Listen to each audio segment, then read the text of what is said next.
teaches Eleanor a dangerous lesson that night, that her senses are unreliable, that the proximity of her companions is meaningless, and crucially, that the only entity that can truly touch her, even if terrifyingly, is the house itself.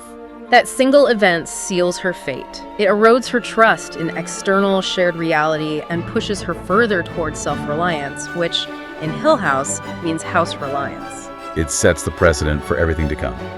Hill House will use the ultimate promise of companionship to enforce isolation. After the intensity of that first night, the narrative shifts and the terror focuses. As the days pass, the haunting doesn't dissipate. It becomes intensely personal. We enter a period of targeted aggression. Right, and the source material notes a crucial distinction. The general atmospheric phenomena, they kind of taper off, but the aggression is directed only toward Eleanor. The group experiences less, but her personal torment escalates exponentially. That shift is absolutely vital to the house's strategy of claiming her. By eliminating the shared phenomena, the house achieves two goals at once. First, it forces the others, Montague, Luke, Theo to begin questioning Eleanor's reliability and sanity. Which immediately drives a wedge between them. And second, it forces Eleanor to confront the phenomena alone, confirming the house's assertion that their relationship is unique and special. The examples of this targeting documented in the notes are so specific and personal. Her name appears written in chalk on the wall. A deeply unsettling act of personalization that just says, I see you and I know you. And then cold wind specifically circles her, regardless of where she is in the house. She hears laughter directed only at her, following her down hallways, laughter that sounds like recognition. These acts are designed to feel like direct communication. They're tailored specifically to someone who craves attention and validation. They confirm to Eleanor that she is special, that the house sees her, that it is engaging with her in a way no human relationship has managed since she lost her mother. They create a twisted, terrifying, but functional one-sided relationship. The house is communicating. And that communication, however terrifying, it fills the void of silence left by years of loneliness. And we see her internal response to this pressure mounting in the source material. It says Eleanor starts talking back to the house as if it's listening. That indicates such a dangerous level of engagement, of acceptance, and maybe even reciprocal relationship building.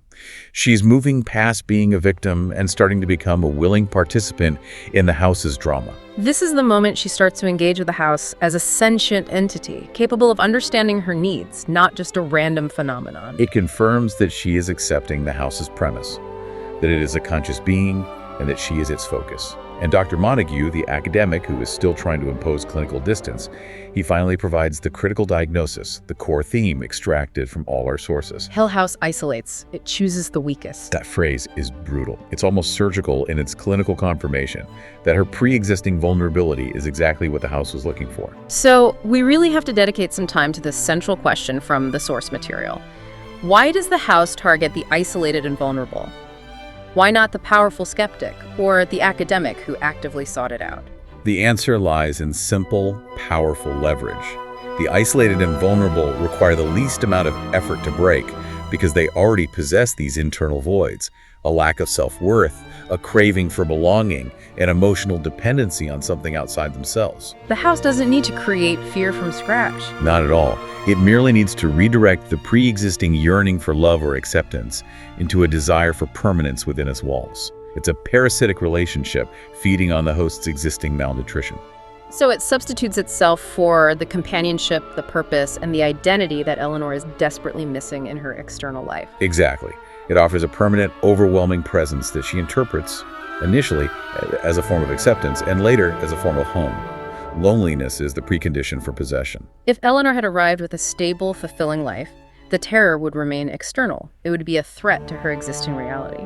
But because her internal world is so fragile, the house easily invades and fills that space, becoming her new, horrifying reality. And this leads to the pivot point, which is where the horror truly transitions into tragedy.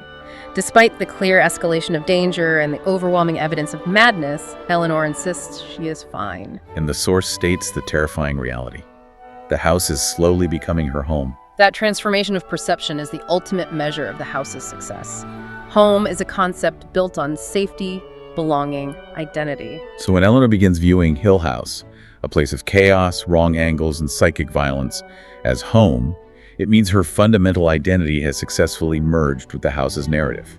The fear has transitioned into a strange, possessive comfort. She's no longer running from the terror. She's embracing the relationship. This is the moment she crosses the Rubicon. Acceptance is what sets the stage for the final, irreversible descent toward permanence. She is officially claimed, and the house begins preparing her for the final act. The narrative just accelerates now. It moves past that passive acceptance into Eleanor's active, almost joyous engagement with the house's chaos. This takes us to the nursery incident. A moment of absolute shared hysteria that confirms Eleanor's complete psychological shift from victim to partner. The nursery is described as the most historically and psychically haunted room in the mansion. It's always locked, always cold. It's sealed off. It represents the house's past traumatic energy, specifically linked to the death of a child. For the doors to suddenly fly open by themselves is a profound physical violation of boundaries. And the accompanying crashing sound is so violent it shakes the entire mansion. This is the house demonstrating its full power, not just a subtle influence. The group, led by Montague, they rush to the room. The chaos inside is, well, the air is icy cold enough to hurt. The walls are described as seeming alive. And something